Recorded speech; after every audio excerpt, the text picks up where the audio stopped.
नमस्कार दोस्तों, Agnivesh coaching classes के यूट्यूब चैनल पर आप लोगों का बहुत बहुत स्वागत है। मैं आज इस वीडियो में आप लोगों को अक्षांश व देशांतर रेखाओं के बारे में बताऊंगा।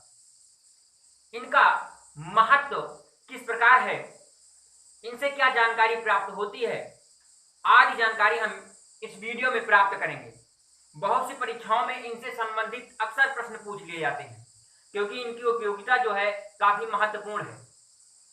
देखिए, ग्लोब पर जो रेखाएं अक्षांश हो या देशांतर जो खींची जाती हैं वो काल्पनिक रेखाएं हैं। काल्पनिक का मतलब है कि ये रेखाएं आपको पृथ्वी पर कहीं देखने को नहीं मिलेंगी, सिर्फ इनको आधार बनाकर इनसे जानकारी प्राप्त की जाती है कि कहां पर। देखिए, अक्षांश रेखा का अलग मतलब है, देशांतर रेखा का अलग मतलब है। यानी किसी रेखा से हम किसी देश की या किसी जगह के तापमान या वहां की जलवायु या किसी रेखा से हम तिथि या समय आदि की जानकारी प्राप्त करते हैं। तो ये जो रेखाएं हैं अक्षांश व देशांतर, ये ग्लोब पर यानी पृथ्वी पर काल्पनिक रूप से मानी गई हैं। इनका उपयोग हम बहुत ही क्या कहते हैं, महत्वपूर्ण ढंग से जो है इसकी जानकारी प्राप्त करते हैं और कई बार जो है परीक्षाओं में जो है इसका जिक्र भी किया जा चुका है। तो आइए हम बात करते हैं सबसे पहले ग्लोब की। देखिए, जो ग्लोब है ये पृथ्वी का एक नमूना यानी मॉडल है। इसी के आधार पर संपूर्ण विश्व की जानकारी हम प्राप्त करते हैं। पहले हम इसकी स्थिति को जान लेते हैं। देखिए, ऊपर की ओर उत्तरी ध्रुव, नीचे दक्षिणी ध्रुव, इस हिस्से को पूर्वी भाग और इस हिस्से को पश्चिमी भाग के नाम से हम जानते हैं। जब दिशाएं निश्चित हो जाती हैं तो हमको कई चीज की जानकारी प्राप्त करने में आसानी हो जाती है। आइए सबसे पहले हम बात करते हैं अक्षांश रेखा की। तो देखिए, पृथ्वी को दो बराबर भागों में एक रेखा काटती है जिसका नाम है विषुवत रेखा। पृथ्वी को दो बराबर भागों में काटने वाली जो रेखा है उसका नाम है विषुवत रेखा। इसका एक नाम और है, विषुवत रेखा के अलावा इसका एक नाम और है जिसे भूमध्य रेखा कहते हैं। भूमध्य का मतलब हुआ कि भू मतलब पृथ्वी, मध्य मतलब बीच से, ऐसी रेखा जो पृथ्वी के बीचों बीच से गई हो उसी को भूमध्य रेखा कहते हैं, जो 0 डिग्री पर स्थित है। 0 डिग्री पर जो है ये स्थित है। आइए हम बात करते हैं उत्तर की ओर 23.5 डिग्री यानी ऊपर की ओर 23.5 डिग्री पर एक रेखा है जिसका नाम है कर्क रेखा। कर्क रेखा। आगे हम बात करें दक्षिण की तरफ यानी नीचे की ओर 23.5 डिग्री पर 23.5 डिग्री पर जो रेखा है उसका नाम है मकर रेखा। मकर रेखा। आइए हम फिर बात करते हैं अगले अक्षांश रेखा की। तो जो ऊपर की ओर यानी उत्तरी ध्रुव की ओर जो अक्षांश रेखा है यानी 66.5 डिग्री पर, इसको आर्कटिक रेखा के नाम से जानते हैं। 66.5 डिग्री पर जो रेखा है उत्तरी ध्रुव की ओर, इसको आर्कटिक रेखा के नाम से जानते हैं। आर्कटिक रेखा।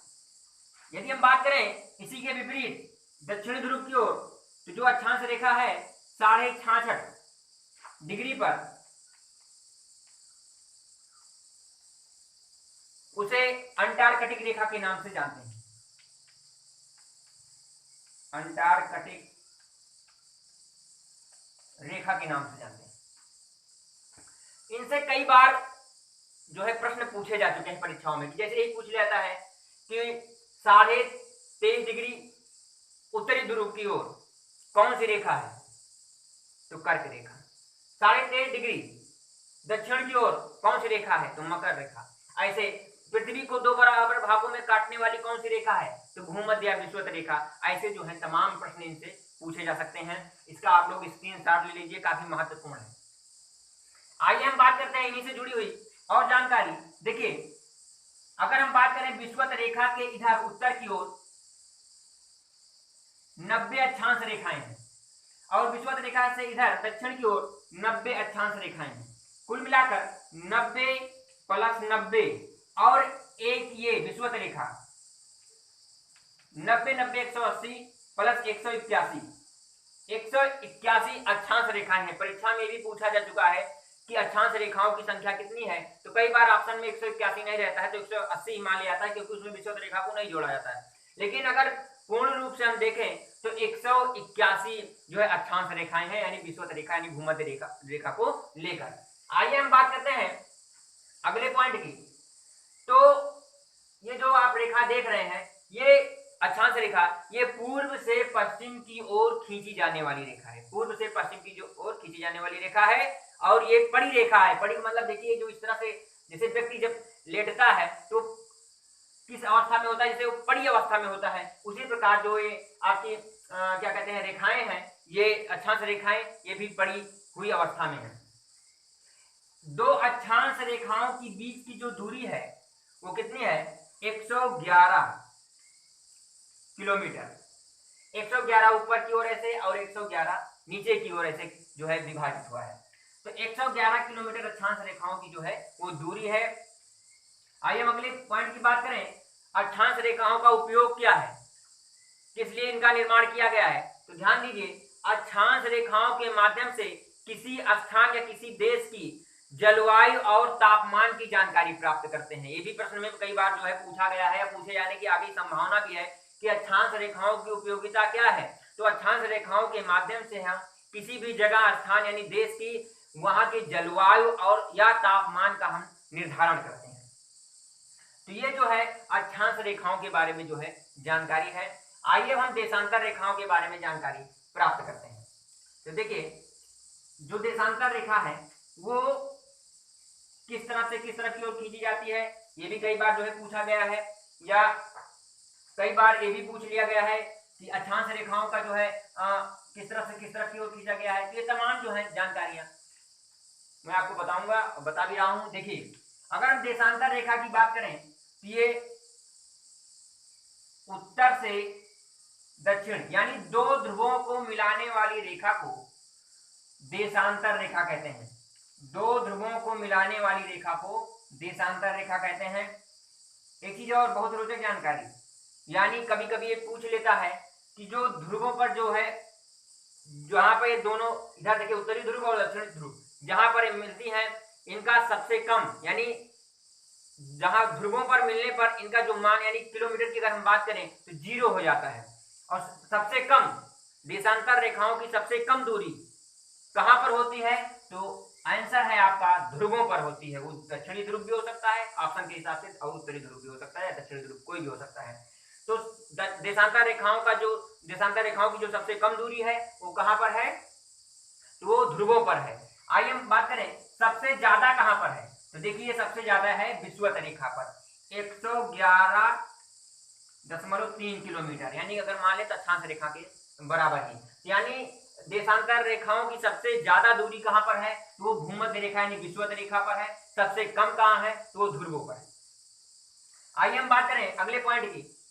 तो ये जो रेखा है ये खड़ी रेखा है। देखिए ये खड़ी रेखा है, देशांतर जो रेखा है वो खड़ी रेखा है। तो देखिए देशांतर रेखा से हम बात करें संबंधित, तो ये जो रेखा है ये 0 डिग्री पर है। 0 डिग्री जो रेखा है इसको हम समय की जानकारी के लिए इसको जो है इससे प्राप्त करते हैं, 0 डिग्री की जो रेखा है। और जो इधर की रेखाएं हैं 0 डिग्री के इधर यानी पूर्व में जाने पर 180 देशांतर रेखाएं हैं। और अगर हम बात करें 0 डिग्री से इधर पश्चिम, अगर पूर्व की ओर जाने पर 180 देशांतर रेखाएं हैं, इधर पश्चिम की ओर जाने पर 180 देशांतर रेखाएं हैं। कुल मिलाकर 180 बराबर 360 देशांतर रेखाएं हैं। कभी कभी ये भी पूछ लिया जाता है कि ग्लोब पर देशांतर रेखाओं की संख्या कितनी है, तो 360 है। जो ये देशांतर 180 जो देशांतर रेखा है इसको तिथि के रूप में हम करते हैं, तिथि की जानकारी को प्राप्त करने के लिए।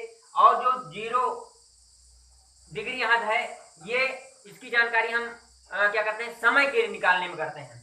0 डिग्री की उपयोगिता हम जो है समय के निर्धारण के लिए करते हैं, और 180 जो देशांतर रेखा है इसका हम तिथि के निर्धारण, कहीं किसी स्थान की तिथि यानी तारीख निकालने में हम उसका प्रयोग करते हैं। आगे ध्यान दीजिए, इधर जो 0 जो 0 डिग्री की जो रेखा है ये लंदन के एक शहर ग्रीनविच से होकर गुजरती है। याद रखिए, ये भी प्रश्न में पूछा जाता है कि 0 डिग्री जो देशांतर रेखा है वो कहां से, किस शहर से होकर गुजरती है, तो ये इंग्लैंड के ग्रीनविच शहर से। 1884 में वाशिंगटन में एक बैठक हुई जिसमें 0 डिग्री को समय रेखा और 180 जो देशांतर रेखा है इसको अंतरराष्ट्रीय तिथि रेखा के रूप में इसको जो है चिन्हित किया गया। तो ये भी पूछा जा सकता है कि कब जो है इसकी मतलब इसको नामकरण दिया गया, तो 1884 में वाशिंगटन की एक बैठक में। देखिए आइए हम बात करते हैं देशांतर रेखा से संबंधित। तो देखिए 0 डिग्री से इधर की ओर जाने में 4 मिनट बढ़ता है, यानी दो देशांतर रेखाओं के बीच का जो समय है वो 4 मिनट है। यानी जितने आप इधर जाएंगे उतने 4 मिनट बढ़ेगा, और जितने आप इधर पश्चिम की तरफ आएंगे 4 मिनट जो है वो माइनस होगा। यानी पूर्व की ओर बढ़ने पर 4 मिनट प्लस होगा, पश्चिम की ओर बढ़ने पर 4 मिनट माइनस होगा, यानी यहाँ 0 डिग्री से। जैसे मान लीजिए मैं आपको बताऊं कि 0 डिग्री से अगर भारत की हम बात करें तो भारत का जो समय, यानी भारत की जो समय की जो कहे कि भारत की जो समय है वो है 82.5 डिग्री। और भारत है कहां पर, ये भी ध्यान दीजिए, भारत है एक कर्क रेखा पर यहां पर, यानी ग्लोब पर बात करें तो उत्तर और पूर्व में यहां पर स्थित है। कर्क रेखा भारत के 8 राज्यों से होकर गुजरती है, ये भी याद रखिए, कर्क रेखा भारत के 8 राज्यों से होकर गुजरती है। 82.5 डिग्री पर जो है भारत का जो है समय मानक है। और अगर हम यहाँ पर देखिए, मैं पहले ही बता चुका हूं कि इधर की तरफ बढ़ने पर 4 मिनट बढ़ता है और इधर की तरफ 4 मिनट वही घट जाता है, तो याद करने में आसानी होगी, एक तरफ याद कर लेंगे, उसी का विपरीत इधर है।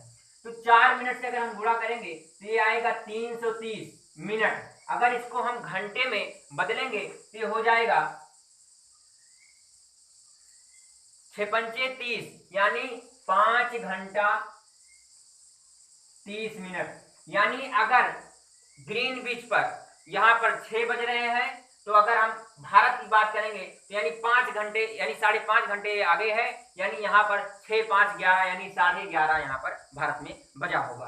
तो ये है क्या कहते हैं समय निकालने की जो है प्रक्रिया है। अब हाँ, हमें ये जानकारी जरूर होनी चाहिए कि कौन सा देश कितने डिग्री पर वहां का समय जो मानक है वो कितना है। जैसे भारत का 82.5 है, कहीं पर 80 होगा, कहीं पर कुछ भी होगा, तो जब तक उसकी जानकारी हमको नहीं होगी तब तक हम क्या कहते हैं वहां का जो है समय नहीं निकाल पाएंगे। अगर मान लीजिए किसी क्या कहते हैं किसी देश की जो है अगर हम पश्चिम में बात करें, वहां का जो समय है मान लीजिए वो है 30 डिग्री पर वो स्थित है, तो 30 डिग्री का मतलब हुआ कि वहां पर हम 4 से गुणा कर देंगे, 3 चौक 12 120, यानी 2 घंटे। अब 2 घंटे मान लीजिए ग्रीनविच पर 5 बज रहे हैं, तो यानी 2 घंटा इधर माइनस कर देंगे तो कितना हो जाएगा 3, यानी ग्रीनविच में क्या कहते हैं अगर 5 बज रहे हैं तो इधर यानी उससे हम माइनस कर देंगे 2 घंटा, यानी यहाँ पर कितना बज रहा है 3 बज रहे हैं। इधर की तरफ जो है घटता जाएगा और यही समय इधर की ओर बढ़ता जाएगा। आइए हम बात करते हैं अगले पॉइंट की, तिथि कैसे निकाले जाते हैं। तो देखिए 0 डिग्री, देखिए यहां विषुवत रेखा से इधर की तरफ अगर हम बात करें, यहां से ध्रुवों से बात करें, दक्षिण ध्रुव से यहां से यहां तक की जो रेखा खींची जाती है वो 179 इधर, 179 इधर, और 0 डिग्री जो है जो ग्रीनविच से जो खींची गई है रेखा मानी गई है ये एक लेकर कुल मिला के 180। तो अगर हम इधर की बात करें पूर्व की, अगर मान लीजिए यहाँ पर 24 तारीख है तो इसके विपरीत या इधर पश्चिम यहाँ पर अगर कोई देश है तो यहाँ पर जो है 23 तारीख होगा, यहाँ पर अगर 25 है तो यहाँ पर 24 होगा, तो ये इसके विपरीत होगा, यानी इधर प्लस है इधर माइनस होगा, एक दिन का जो है अंतर आता है, वो स्थिति के ऊपर निर्भर करता है। आइए हम बात करें कुछ और पॉइंट की।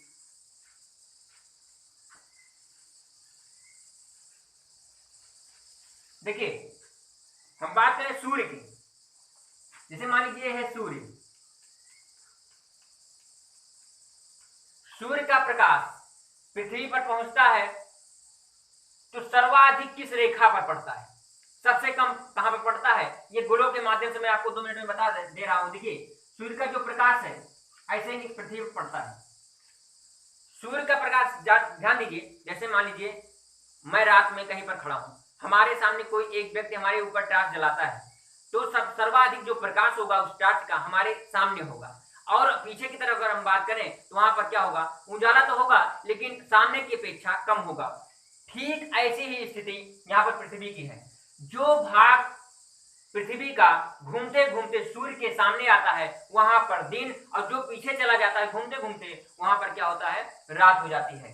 तो देखिए सूर्य का प्रकाश सबसे सर्वाधिक जानते किस पर पड़ता है, विषुवत रेखा पर पड़ता है, इसीलिए यहाँ के लोग मंगरेल की तरह काले काले होते हैं। और दूसरी चीज अगर हम बात करें सबसे कम कहां पर सूर्य का प्रकाश पड़ता है, तो ये ध्रुवों पर पड़ता है, जहां पर इतना कम पड़ता है कि यहाँ पर 6 महीने का दिन और 6 महीने की रात होती है।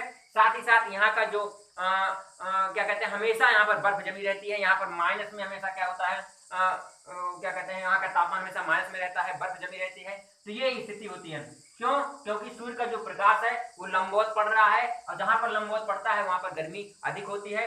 यहाँ पर देखिए ये सूर्य का जो प्रकाश है काफी ओझल हो जाता है अंत तक पहुंचते पहुंचते पृथ्वी पर, इसीलिए यहाँ पर क्या होता है, बर्फ जम जाती है। तो ये जो मैं आपको ये बताया हूँ काफी इंपॉर्टेंट है। कभी कभी ये भी पूछ लेता है किस रेखा पर सर्वाधिक गर्मी पड़ती है, तो वो है विषुवत रेखा, भूमध्य रेखा। और पूछता है सबसे कम कहाँ पड़ती है, तो ध्रुवों पर पड़ता है। देखिए आप जितने इधर जाएंगे उतने ठंड, जितने इधर जाएंगे उतना इधर ठंड। अगर मान लीजिए आप ध्रुवों से विषुवत रेखा की तरफ चलते हैं, तो जैसे जैसे आप विषुवत रेखा की तरफ जाएंगे वैसे वैसे इधर क्या होगी, गर्मी जो है यहाँ पर होने लगती है। आइए हम आगे बात करते हैं। ये देखिए जो कर्क रेखा है, विषुवत रेखा है और मकर रेखा है। विश्व का जो सबसे बड़ा महाद्वीप है, 7 महाद्वीप है, उनमें से सबसे बड़ा जो महाद्वीप है वो एशिया महाद्वीप, उसी में एक महाद्वीप है अफ्रीका महाद्वीप।